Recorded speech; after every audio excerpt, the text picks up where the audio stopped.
My dear students, as a part of Introduction to Rural Credit Agencies, we are going to discuss about various types of credit available in rural areas, namely short term, medium term and long term. Not only that, we are also going to learn about various types of rural credit agencies. These are institutional and non-institutional. That is, institutional means the institutes which were established by state governments and central governments. And non-institutional means informal sources. Informal sources. Next, first let us learn about Introduction to Rural Credit Agencies. So here, rural credit means credit to farming families. Credit to farming families. The word credit is derived from Latin word credo, which means I believe. I believe means trust. So I believe means trust. So credit is the trust which allows one party. There will be two parties. This is one party and there is another party. So we can call it as second party. So here credit is the trust which allows one party to provide money or resources to another party, wherein second party does not reimburse immediately, but promises either to repay or return those resources later after some time. So that period may be 1 month or 2 months or 3 months or 1 year or 2 years. Okay. So agriculture credit is considered as one of the most basic inputs for conducting all agriculture development programs in India. There is an immense need for proper agriculture credit as Indian farmers are very poor. So here, after independence, that is after 1947, traders and money lenders took advantage of poor farmers and landless workers by lending money on huge interest rates and also influencing their accounts and trap them. So after harvesting crops, the farmers have to surrender entire crop for their debts taken from these people, traders and money lenders, at exorbitant rates, that is high interest rates. Okay. In the year 1969, the government of India has nationalized 14 private banks. So in the year 1969, government of India has nationalized 14 private banks, and in the year 1980, it has again nationalized 6 more banks. So because of this, India started social banking. That is providing loans and advances to each and everyone for their needs. Okay. So when it comes to rural credit, in the year 1982, an important institute has been established by Government of India, that is called NABARD. So it has been established in the year 1982. 1982 it has been. So NABARD means National Bank for Agriculture and Rural Development. My dear students, first let us discuss about various types of rural credit. Various types of rural credit. Considering the period and purpose, credit requirements of farmers of the country, agriculture credit in India can be classified into three types.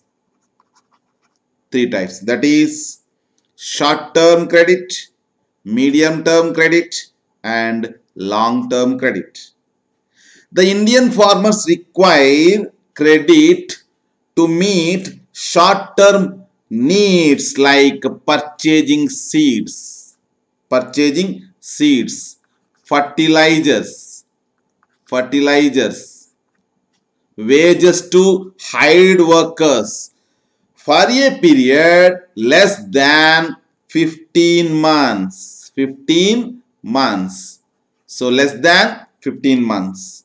So the loans which are given by banks for a period of less than 15 months can be called as short-term credit.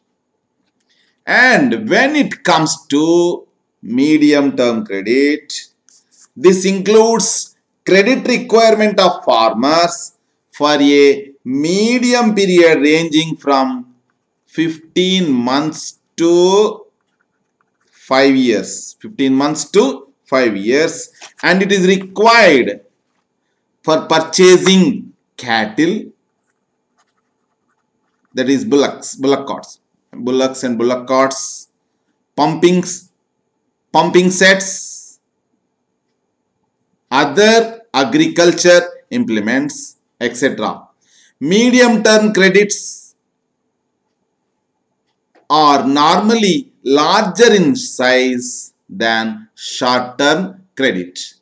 So medium-term loans or credits will be larger than short-term credit but less than long-term credit.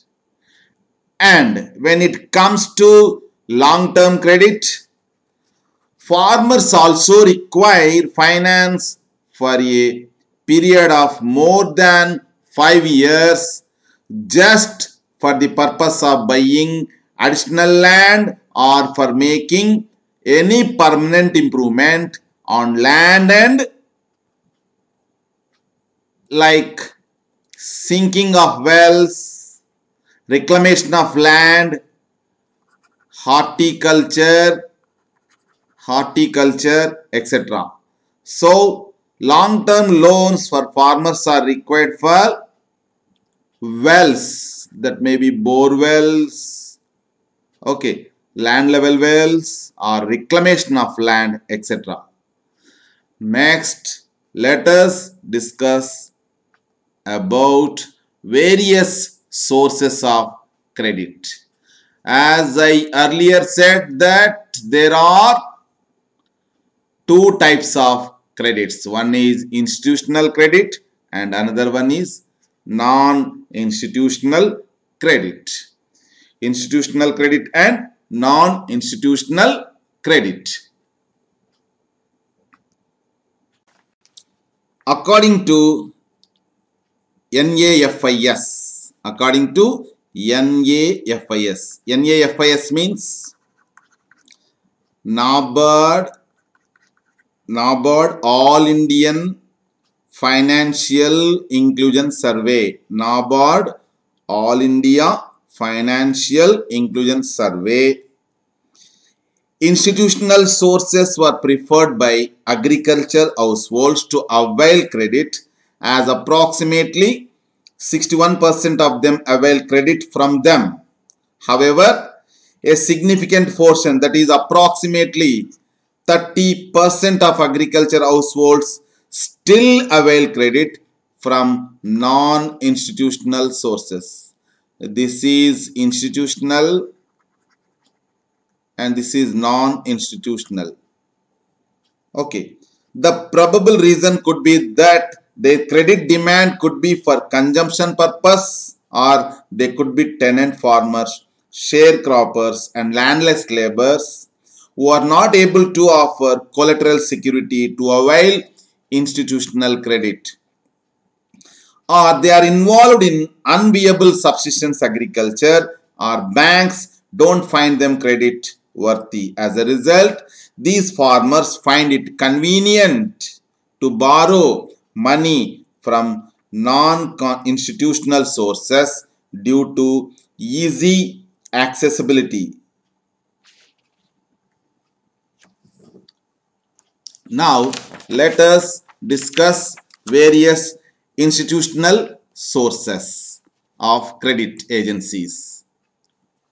So, institutional credit agencies are: number 1, rural credit cooperative societies; number 2, long-term credit cooperative societies; 3, commercial banks; 4, regional rural banks; and 5, microfinance institutions. So, rural credit cooperative societies are supposed to be the cheapest and most important source of rural credit. It is cheapest and most important source of rural credit. The cooperative credit structure comprises both short-term production credit and long-term investment credit. The short-term credit structure comprises primary agriculture cooperative societies, district central cooperative banks at district level, and state cooperative banks at state level. These are at base level, these are at district level, and these are at state level. So next is long-term credit cooperative societies. These are also called as land development banks or land mortgage banks. Land development banks or land mortgage banks mainly provide long-term loans to farmers against mortgage of their lands at low rate of interest over a period of 15 to 20 years. 15 to 20 years. Next is commercial banks. Commercial bank, before nationalization of top 14 commercial banks in June 1969, they had an urban bias. That means they used to give only for the people who reside in urban areas. So, agriculture and rural industries were neglected. After nationalization of these banks, they too have started to give loans and advances for rural farmers. Next is regional rural banks. These were set up in the year 1975, and these concentrate on the special needs of small and marginal farmers, landless workers, rural artisans, and rural poor in general. Next is microfinance institutions. This concept is the brainchild of Dr. Muhammad Yunus.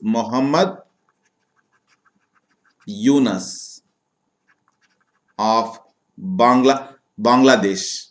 So he is a important person who encouraged microfinance, particularly for landless women, because these women have been exploited That's why he has decided to start microfinance institutions. For self-employment and financial independence, poor sections need credit. Bank credit are not easily accessible to individual poor, but by forming self-help groups,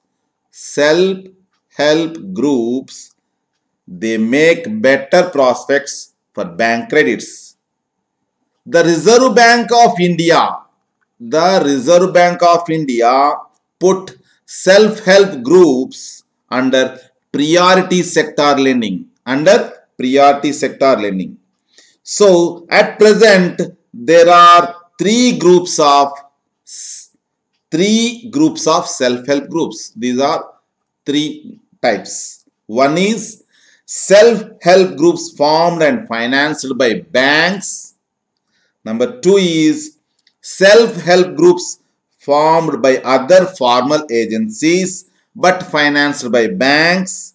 And last one are financed by banks using NGOs. NGOs means non-government organizations.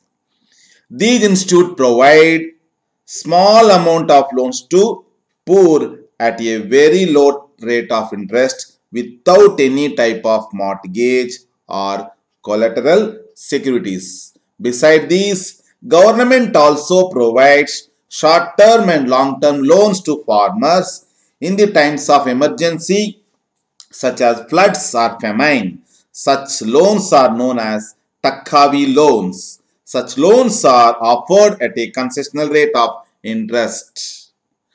Next, we go to non-institutional credit agencies.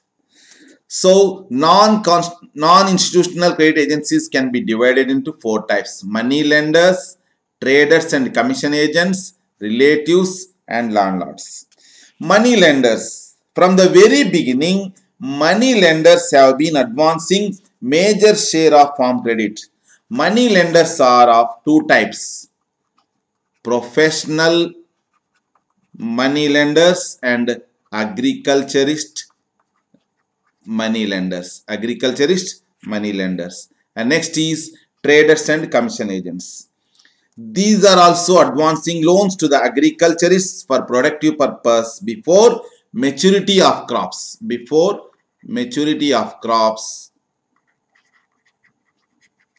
And then force farmers to sell their crops at very low prices. So these people give first loans to farmers, and after getting crops, they take those crops at low prices. This type of loan is mostly advanced for cash crops like groundnut. And next source is relatives. Cultivators are also normally borrowing funds from their own relatives in times of their crisis in terms of cash or kind. These loans are a kind of informal loans and carry no interest rate and are normally returned after farmers getting crops harvested. Next is landlords. Landlords in India, small as well as marginal farmers and tenants are also taking loan for meeting their financial requirements.